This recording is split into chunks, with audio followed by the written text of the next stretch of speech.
Donald a dû emménager chez son fils Peter après l'incendie de sa maison. Mais il avait peur de devenir un fardeau pour celui-ci, surtout à cause du fait qu'il sortait tard tous les soirs.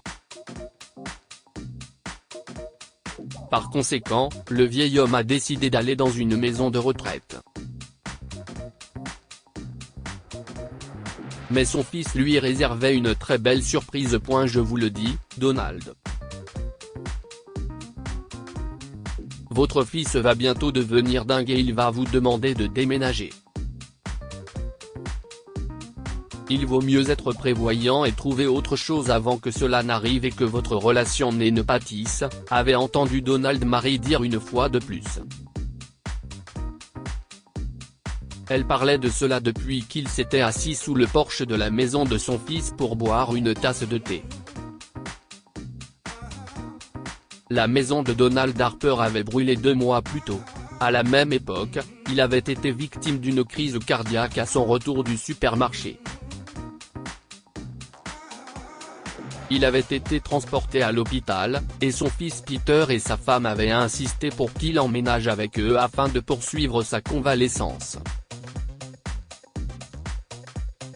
Mais ils étaient un couple dans la fleur de l'âge avec 3 jeunes enfants. Ils allaient également devoir prendre en charge un homme âgé. Cet aspect des choses n'avait pas été sans inquiéter Donald, qui s'était convaincu qu'il était un immense fardeau pour le jeune couple. Toutefois, son fils et sa belle-fille balayaient ses arguments du revers de la main, lui assurant qu'il était le bienvenu dans leur maison et que leurs enfants avaient ainsi la chance de connaître leur grand-père. Donald était aussi heureux de pouvoir raconter ses aventures à ses petits-enfants. Son bonheur était troublé par les déclarations de Marie, une voisine qui avait le même âge que Donald. Cette dernière lui disait qu'il se leurrait s'il pensait que son fils et sa femme étaient heureux de vivre sous le même toit que lui. Vous pensez que Peter et sa femme sont trop polis pour me dire de partir ? avait demandé Donald à sa voisine tandis qu'il portait sa tasse de thé à ses lèvres.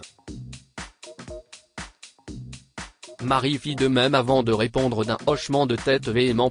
Bien sûr. Cela m'est arrivé, et je ne suis resté avec ma fille que pendant 3 semaines, mais elle n'a cessé de me faire des reproches. Elle disait que je faisais trop de bruit le matin et cela faisait augmenter la facture d'électricité.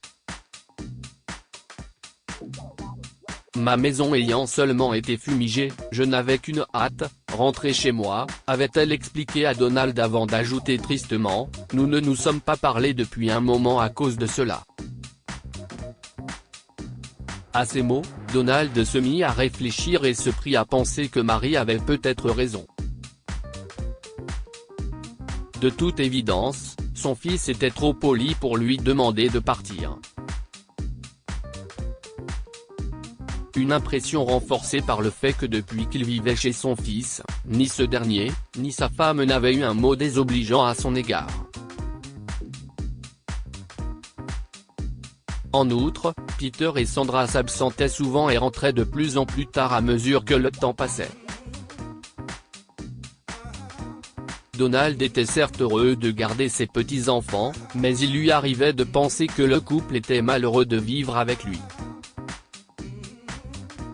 À force d'y penser, il a fini par décider de déménager. Un soir, le vieil homme a attiré son fils à l'écart pour lui faire part de sa décision de s'installer dans une maison de retraite. Peter n'avait rien laissé paraître, mais il avait suggéré à son père de reporter à cette conversation. Papa, le moment est mal choisi, nous en reparlerons plus tard, avait-il dit. Plusieurs mois plus tard, Peter et Sandra étaient si exténués que Donald était réellement inquiet. Même s'il faisait attention à lui souriant quand il rentrait, cela n'apaisait pas Donald. Le vieil homme considérait de plus en plus la possibilité de s'établir dans une maison de retraite, d'autant plus qu'il avait quelques économies qui lui permettraient de choisir un bon établissement. Il pensait en lui-même, ce ne serait pas si affreux. Il avait même fait des recherches en ligne.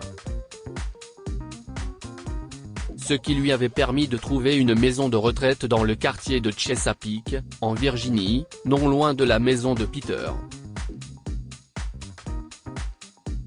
Il avait imprimé les informations et était prêt à les montrer à son fils. Devant le regard paternel, Peter avait fini par accepter. « Ok, papa. Allons la visiter demain », avait-il dit ce soir-là. De son côté, Donald était soulagé, car Marie avait encore insisté sur la prolongation de son séjour. Face au dire de sa voisine, Donald était prêt à tout pour préserver ses relations avec son fils et sa famille. Le lendemain matin, Donald s'était installé sur le siège passager de la voiture de Peter et il s'était mis à rouler vers la maison de retraite qu'il avait suggérée. Pour une raison inconnue, Peter a pris plusieurs détours, ce qui n'avait pas échappé à Donald. Le vieil homme s'était alors inquiété. « Tu es sûr que si est le bon chemin? J'ai l'impression que tu vas tourner en rond jusqu'à ta maison. » Ce à quoi Peter avait répondu, « Oh, ne t'inquiète pas, papa. Nous devons d'abord aller chercher quelque chose au 7-Eleven. » Ses mains étaient solidement accrochées au volant et il ne quittait pas la route des yeux. Donald avait hoché la tête sans exprimer les pensées qui tourbillonnaient dans sa tête. Il prit les documents qu'il avait imprimés et se mit à lister les avantages qu'offrait la maison de retraite. Pris par sa lecture, Donald n'avait même pas remarqué que Peter avait immobilisé la voiture. Distrait, Donald lança, « Oh, prends-moi un paquet de chips, s'il te plaît. » Quelle ne fut pas sa surprise lorsque son fils lui dit, « On n'est pas au 7-Eleven, papa. » Regarde en haut. C'est à ce moment que Donald, qui était assis sur le siège passager, tourna son regard vers la fenêtre pour découvrir qu'il se trouvait dans son ancienne rue, juste devant sa maison. Le dernier souvenir qu'il avait de ce lieu était la douleur et un tas de cendres. Donald se rappelait aussi qu'il avait acheté cette maison avec sa femme. Si est là, entre ces quatre murs qu'il avait vu son fils grandir et devenir un homme. Il se rappelait aussi le chagrin qu'il avait éprouvé en voyant cette maison qu'il aimait tant disparaître dans les flammes suite à un court-circuit massif. L'émotion avait alors été très forte pour son vieux cœur. Mais l'image qu'il voyait maintenant n'avait rien à voir avec son souvenir. La maison était de nouveau entière. Elle avait été complètement remodelée. Donald arqua un sourcil et demanda à son fils, « Non, dis-moi que tu n'as pas fait ça? » « Bien sûr que si, je l'ai fait. Pour être exact, nous l'avons fait. Sandra a trouvé les meilleurs devis, dit Peter avec un grand sourire. Si est trop d'argent, Peter. Laisse-moi te rembourser, a dit Donald alors que les larmes commençaient à couler sur ses joues. Absolument pas. Pensais-tu réellement que j'allais laisser mon père vivre dans une maison de retraite? Je ne sais pas où tu as eu cette idée folle. De plus, maman et toi m'avez élevé dans cette maison. On ne peut absolument pas la perdre, même si j'en ai une à moi à quelques rues d'ici. J'ai mis cette maison, et si n'est qu'un petit geste de reconnaissance après ce que vous avez fait pour moi durant mon enfance, s'était écrié Peter, qui avait les yeux humides. Donald se mit à pleurer, et son fils le serra dans ses bras. Si ensemble qu'ils firent le tour de la maison. Donald découvrit que Peter et Sandra l'avaient également meublée, la maison était désormais plus moderne. Donald n'arrivait pas à croire que son fils a fait cela. Il avait pris conscience que si c'était pour lui faire cette surprise incroyable qu'il rentrait toujours tard. Il avait également réalisé qu'il avait eu tort de prêter une oreille attentive aux déclarations de la voisine. De toute évidence, Marie avait tort sur toute la ligne. Que pouvons-nous apprendre de cette histoire? Le parcours d'une personne n'est pas forcément le vôtre.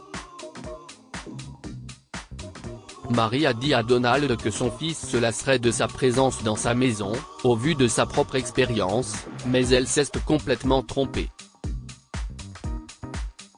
Car ce qui lui est arrivé à elle n'arriverait pas obligatoirement à Donald. Prenez soin de vos parents dans leur vieillesse. Parfois, placer vos parents dans une maison de retraite est inévitable, mais prenez soin d'eux si vous le pouvez, car la famille est tout ce qui compte dans ce monde. Partagez cette histoire avec vos amis. Elle pourrait égayer leur journée et les inspirer. Cette histoire est inspirée de la vie quotidienne de nos lecteurs et rédigée par un écrivain professionnel. Toute ressemblance avec de véritables noms ou lieux est une pure coïncidence. Toutes les images sont utilisées uniquement à des fins d'illustration. Partagez votre histoire avec nous. Elle changera peut-être la vie de quelqu'un. Si vous souhaitez partager votre histoire, envoyez-nous un mail à info@amomama.com.